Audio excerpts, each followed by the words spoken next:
I definitely draw inspiration from history, but it's not always that I'm trying to revive something of the past. It's like assembling souvenirs of the grand tour that is my life. And as somebody who has been a museum goer and house goer forever, and I bore everybody on earth repeating that, these my things that I surround myself with are talismans of where I've been and what I've done.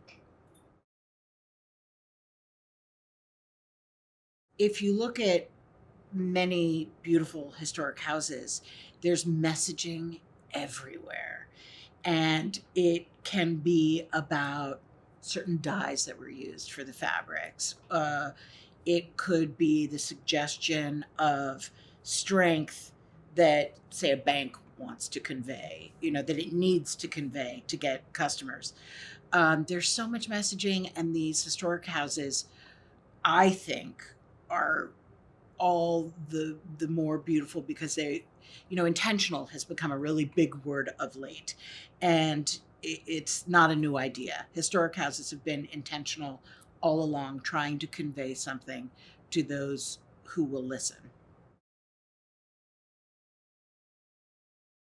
I probably have three discernible moments of pride in my career, not including my incredible creation of a series of flush mounts. But I like to call myself Queen of the Flush Mount.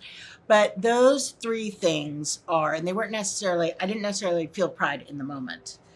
One is surviving when my father died and keeping the firm going. I was 27. It was crazy. So the very fact that I'm still here talking to you about it 22 years later, 23 years later, can anybody do math? I can't do math. Makes me very proud. Then one of my favorite projects, and it was an early project, was a beautiful house in Metairie in New Orleans. And it was a very strict neoclassical house. And I loved it for its grandeur and its strict neoclassicism and its ambition. And to be a young woman working on that kind of project made me feel very proud. I was proud to be entrusted with that project. And then the last moment of great pride in my career is having a home, having made a home for myself, and that my kids love it, that my kids look at the ceiling of our dining room, which is inspired by Giotto's Scroveni Chapel, and they're like, "That's cool." I'm like, wow, I win.